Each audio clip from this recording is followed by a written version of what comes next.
আসসালামু আলাইকুম রহমতুল্লাহি ওবরকাতুহু। সম্মানিত দর্শক, ডক্টর মোহাম্মদ ইউনূসের জামানাতে দিল্লির সঙ্গে ঢাকার সম্পর্ক রীতিমতো তলানিতে পৌঁছে গিয়েছিল এবং ওই সময়টিতে বাংলাদেশ এবং ইন্ডিয়ার মধ্যে রীতিমতো একটি যুদ্ধাবস্থা বিরাজ করছিল। ইন্ডিয়া এবং তাদের যে সকল মিডিয়া রয়েছে, অনেকে এগুলোকে গদি মিডিয়া বলেন, মানে নরেন্দ্র মোদীর অনুগত মিডিয়া, তারা সীমান্ত অঞ্চলে ইন্ডিয়ার সৈন্য সমাবেশ, যুদ্ধবিমান স্থাপন, তারপর মাঝারি পাল্লা, স্বল্প পাল্লার ক্ষেপণাস্ত্র, মানে আমেরিকা এবং ইরানের যুদ্ধ নিয়ে ইসরায়েল, ইরান এবং আমেরিকা যেভাবে পরস্পরের বিরুদ্ধে প্রচার করছে, ডক্টর মোহাম্মদ ইউনূসের জামানাতে ভারত এবং বাংলাদেশের মধ্যে যে যুদ্ধাবস্থা ছিল, এটি ভারতীয় মিডিয়া এবং সামাজিক যোগাযোগ মাধ্যম রীতিমতো এটিকে বিশ্বযুদ্ধ বানিয়ে ফেলেছিল। এবং তাদের সেই বিষাদের সঙ্গে আবার বাংলাদেশে যারা ইনকলাব মঞ্চে প্রমোটার ছিলেন, দেশের বাইরে কিছু ইউটিউবার আছেন, কিছু ইসলামপন্থী সংগঠন আছেন, তারাও মানে তাদের রাজনীতির যে স্বার্থ, সেই রাজনীতির স্বার্থে ভারত বিরোধিতাকে মনে করেছিলেন যে এটা একটা দারুণ ব্যবসা, নিদারুণ ব্যবসা। জনগণের আবেগ নিয়ে, সেন্টিমেন্ট নিয়ে খেলাধুলা করলে কি হয়, পরিণতিটা কি হয়, এটি ওসমান হাদির মৃত্যু এবং সেই আবেগকে কেন্দ্র করে ঢাকা বিশ্ববিদ্যালয় চত্বরে তার দাফন কাফন এবং তার সমাধি সেখানে করা, মানে কবরস্থ করা, এই বিষয়গুলো ফুটে উঠেছে। আবার একই সঙ্গে যারা এখন বর্তমান ক্ষমতায় এসেছেন, তারা হাড়ে হাড়ে টের পাচ্ছেন যে গত 17টি মাস ভারতের সঙ্গে আমাদের অব্যাহত যে সম্পর্ক, সেই সম্পর্কটি অবনতির কারণে অর্থনৈতিক ক্ষেত্রে, কূটনৈতিক ক্ষেত্রে সব মিলিয়ে আমরা যে বিপদগ্রস্ত হয়ে পড়েছি, যে ঋণভারে জর্জরিত হয়ে পড়েছি, যে ট্রেড ব্যালেন্সে আমাদের ভারসাম্যহীনতা দেখা দিয়েছে।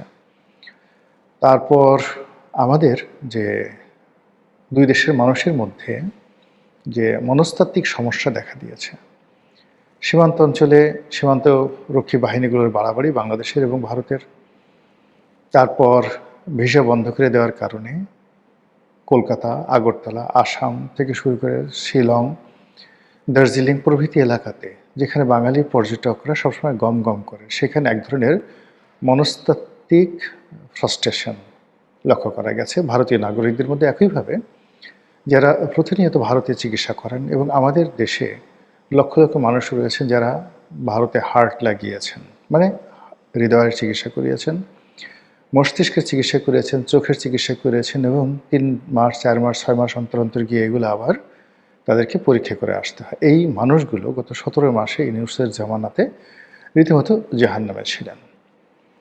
এই অবস্থা থেকে মুক্তি পাওয়ার জন্য ভারত খেলে দিয়েছে, ডক্টর মোহাম্মদ ইউনূসকে এমন খেলা খেলে দিয়েছে যে উনি এবং ওনার যারা সহযোগী, তাদের জীবন যৌবন মানে সব কিছু রীতিমতো হারাম হয়ে গিয়েছে। অন্যদিকে তড়ি ঘড়ি করে রাজনীতিতে এত দ্রুত কতগুলো সিদ্ধান্ত এসেছে, এত দ্রুত পরিবর্তন এসছে, এবং বাংলার মসনদে আমরা এখন যাদেরকে ক্ষমতার আসনে দেখতে পাচ্ছি, তাদের অভিষেকটা এতটা নাটকীয়ভাবে হয়েছে যে এখনো পর্যন্ত আমরা বিশ্বাস করতে পারছি না। কি দেখছি, কি হচ্ছে, যা দেখছি তাকে স্বপ্ন নাকি বাস্তব। আবার সেই খাল কাটা, আবার সেই ছাগল লালন পালন, আবার সেই খেজুর প্রকল্প, চারিদিকে রই রই রব, হই হই রব, মানে উন্নয়নের জোয়ার, নতুন সরকারের উন্নয়নের জোয়ার বইছে। সরকার সব কিছুতে মানে এতটা স্বাচ্ছন্দ্য দেখানোর চেষ্টা করছে যে বাংলাদেশে আসলে কোনো সমস্যাই নেই। হতে পারে আমাদের দেশের অনেকগুলো সমস্যা মূলত মনস্তাত্ত্বিক, অনেকগুলো সমস্যা সিন্ডিকেটের কারণে হয়ে থাকে। বঙ্গবন্ধুর হত্যাকাণ্ডের পর দেখা গেল যে বাংলাদেশে চাল, ডাল, আটা, ময়দা, চিনি, লবণ, মানে এগুলো সবই সহজলভ্য হয়ে গেল শুধু জিয়াউর রহমান ক্ষমতা আসার সঙ্গে সঙ্গে। তো এই সময়ের মধ্যে কোনো আমদানি হয়নি, তারপর দেশে উৎপাদনও হয়নি, কিন্তু এগুলো এত অ্যাভেলেবল হলো কী করে? মূল কারণ হলো যে বঙ্গবন্ধুর জামানাতে সব কিছু ঠিক ছিল, কিন্তু সাপ্লাই অ্যান্ড চেইন এটার যে ম্যানেজমেন্ট রয়েছে সেই ম্যানেজমেন্টগুলো ঠিক না থাকার কারণে মানুষের যে মনস্তাত্ত্বিক জগৎ সেখানে অস্থিরতা ছিল, যে যার মতো করে মজুত করেছে। আর আরও মজুত করার জন্য মানুষ পণ্যের জন্য ঘুরেছে, এরকম একটা অবস্থা। সেখানে যখন জিয়াউর রহমান এসে ঘোষণা দিলেন, একটা স্থিতি অবস্থা আসলো, তখন মানুষ বিশ্বাস ফিরে পেল, নাথিং মোর। আর অপরাধীরা তাদের অপরাধ করাটা বন্ধ করে দিল। একইভাবে আমাদের দেশেও এই মুহূর্তে ধরুন যে যার মতো করে আমরা যেমন একসঙ্গে পেট্রোল পাম্পে ছুটছি, তো পেট্রোল পাম্পে ছোটার পরে সেখানে বিশাল লাইন, হয়তো অনেকের তেল দরকার নেই, কিন্তু একটা মনস্তাত্ত্বিক যে আমার এই তেল এখনই দরকার। আবার ব্যাংকগুলোতে টাকা দরকার, এখন আপনার দরকার নেই, ব্যাংকে পড়ে আছে, কিন্তু আপনার অবিশ্বাসের কারণে আপনি এমন দৌড় দিলেন যে এই দৌড়ের কারণে অনেকগুলো ব্যাংক রীতিমতো দেউলিয়া হয়ে পড়ল, মানে এটার জামানাতে, ডক্টর মোহাম্মদ ইউনূসের জামানাতে ইসলামী ব্যাংকগুলো। বাংলাদেশের সবচেয়ে বড় ব্যাংক ইসলামী ব্যাংক বাংলাদেশ যেটা আছে, বা বাংলাদেশ ইসলামী ব্যাংক যেটা, এটাও বন্ধ হয়ে যেত। এটা সামহাও বাংলাদেশ ব্যাংক যদি এটাকে তুলে না ধরতো, 10,000, 12,000, 20,000 কোটি টাকা মানে তাদেরকে শর্তহীনভাবে লোন দিয়ে এই ব্যাংকটাকে বাঁচিয়ে রাখা হয়েছে, আদারওয়াইজ এটাও কিন্তু শেষ হয়ে যেত। এই সবই হয় কিন্তু অবিশ্বাস থেকে। এখন এই যে নতুন একটা সরকার আসছে, পরিবর্তন আসছে, এই জন্য অনেক মানুষ বিশ্বাস ফিরে পেয়েছে। বিশ্বাস ফিরে পাওয়ার কারণে কিন্তু আপনি দেখেন যে মানুষ ছুটছে, চেষ্টা করছে, হতাশা থেকে অনেক মানুষ বের হয়ে আসছে। তো এই হতাশার থেকে বের হয়ে আসার মধ্যে আনন্দের সংবাদ হলো ভারতের সঙ্গে সরকারের খুব একটি দহরম মহরম সম্পর্ক যাচ্ছে। এমনকি শেখ হাসিনার জমানাতেও যে জিনিসগুলো হতো না, ভারত সহজে বাংলাদেশকে চাল দিতে চাইতো না। এর কারণ হলো ভারতের বেশিরভাগ মানুষ, বিশেষ করে উত্তর ভারতে, তারা চাল মানে নিজেরা ভোগ করে, পেঁয়াজ, আলু এগুলো নিজেদের প্রয়োজন আগে মেটায়, তারপরে এক্সপোর্ট করে। তো এই ক্ষেত্রে যখন ভারতে ক্রাইসিস থাকতো, চালের ক্রাইসিস থাকতো, পেঁয়াজের ক্রাইসিস থাকতো, তখন প্রায়ই সরকার সেই সীমান্ত বন্ধ করে দিত এবং বাংলাদেশের রপ্তানি নিষিদ্ধ করে দিত, ইউরোপে রপ্তানি করতে দিত। এর কারণ হলো ইউরোপের যে রেট, হাই রেট। তো ইউরোপের রেট হাই এবং ওখানে তাদের কতগুলো ট্রেড অ্যান্ড কমার্সের রুল অ্যান্ড রেগুলেশন রয়েছে। এই কারণে রাতারাতি তারা ইউরোপীয় ইউনিয়ন বা আমেরিকাতে তাদের কোনো এক্সপোর্ট, নিয়মিত এক্সপোর্ট বন্ধ করতে পারে না। কিন্তু বাংলাদেশ যেহেতু ছোটো রাষ্ট্র, তার ইচ্ছা করলে সেটা বন্ধ করে দিতে পারতো। আর যখন বাংলাদেশে পেঁয়াজ বা আলু সহজলভ্য, তখন তারা ডাম্পিং করতো। ফলে কী হতো, বাংলাদেশে যে পেঁয়াজের উৎপাদন খরচ 40 টাকা, সেই পেঁয়াজ কৃষকরা 10 টাকা মূল্যে বিক্রি করতে বাধ্য হতো।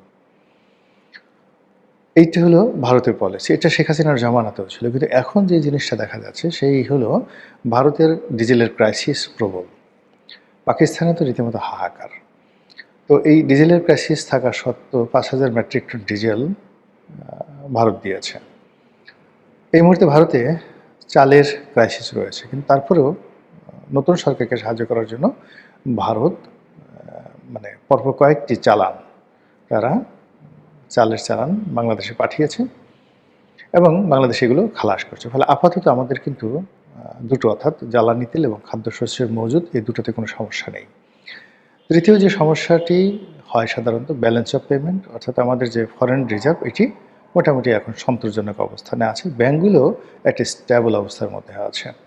এবং এবছর যে ঈদ বা ঈদের পূর্ববর্তী যা কিছু হয়, সারা বাংলাদেশে কেন জানি কোথাও কোনো ঘটনা ঘটেনি।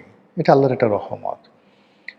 সে সময় সাধারণত শ্রমিকরা বিভিন্ন ফ্যাক্টরিতে বেতন ভাতা বোনাসের দাবিতে রাস্তাঘাটে ভাঙচুর করে এবং রোজার মাসে 15 তারিখ থেকে এটা শুরু হয়ে যায়।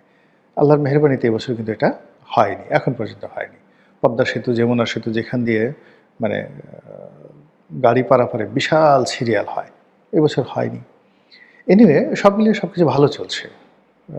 আল্লাহ এইভাবে যদি সব কিছু ভালো চালায় এবং কোনো রকম অসুবিধা যদি আমাদের না থাকে, আলহামদুলিল্লাহ।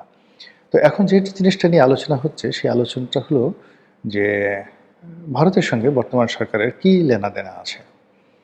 তারেক রহমান সাহেবকে ক্ষমতা আনার জন্য ভারত কি এখানে কোনো গেম করেছে? যেভাবে অতীতে 3টি নির্বাচনে ভারত শেখ হাসিনাকে ক্ষমতা আনার জন্য তারা গেম করেছিল। এটা নিয়ে কথা যাই থাকুক না কেন, ফার্স্ট থিং হলো যে ইলেকশন হয়ে গেছে। আমরা দৃশ্যতে যে ইলেকশন দেখেছি, ইলেকশন ভালো দেখেছি। এখানে অংশগ্রহণমূলক ইলেকশন দেখেছি। বেশিরভাগ ভোট কেন্দ্রে ভোটারে এসেছে। এখন এখানে আপনি যত ইঞ্জিনিয়ারিংয়ের কথা বলেন, এই নির্বাচনটা অনেকটা ২০০৮ সনের নির্বাচনের মতো। ২০০৮ সন সম্পর্কে এখন সবাই বলে যে ওখানে ইঞ্জিনিয়ারিং ছিল, সূক্ষ্ম কারচুপি নয়। ওখানে যাকে বলা হয় ২০১৪, ১৮, ২৪-এ যে ঘটনাগুলো ঘটানো হয়েছে সেগুলোর প্রারম্ভিক মহড়া ছিল ২০০৮ সনে। এবং ভারতের যে তৎকালীন রাষ্ট্রপতি প্রণব মুখার্জি তার মাস্টার প্ল্যান অনুযায়ী আওয়ামী লীগকে ক্ষমতা আনার জন্য ভারতীয় র, তারপরে সেই যে মঈনুদ্দিন ফখরুদ্দিন সরকারের যে গোয়েন্দা সংস্থা এবং আওয়ামী লীগ যুগপৎভাবে তারা কাজ করেছিল। ফলে বিএনপিকে এত গোহারা হারানো হয়েছিল যে বিএনপি সেবার মানে এত কম সংখ্যক আসন পেয়েছিল যেটা কেউ বিশ্বাস করতে পারেনি। তো যা হোক, তারপরেও ২০০৮ সনের সেই নির্বাচনকে মানুষজন কিন্তু গ্রহণ করেছে এবং ৯১, ৯৬, ২০০১ এবং একই সঙ্গে ২০০৮-এর নির্বাচনকে একই ক্যাটাগরিতে মানুষ ফেলে যে না, নিরপেক্ষ সুন্দর নির্বাচন হয়েছে, অংশগ্রহণমূলক নির্বাচন হয়েছে। একইভাবে এই বছরের যে নির্বাচন, সেই নির্বাচনের যে অসৌন্দর্যতা সেটা হলো আওয়ামী লীগ নেই। আওয়ামী লীগ নেই আর জাতীয় পার্টি ছিল, কিন্তু তারা অভিযোগ করছে যে তাদেরকে নির্বাচনে অংশগ্রহণ করতে দেওয়া হয়নি। এই দুটো ছাড়া মোটামুটি বাকি যে সূচকগুলো ছিল সেই সূচকগুলো ১৪, ১৮, ২৪-এর নির্বাচনের চেয়ে ভালো ছিল। অংশগ্রহণ বেশি ছিল জনগণের, ভোটার উপস্থিতি বেশি ছিল, মারামারি কম ছিল, প্রতিযোগিতা জামাত এবং বিএনপির মধ্যে একেবারে খারাপ হয়নি।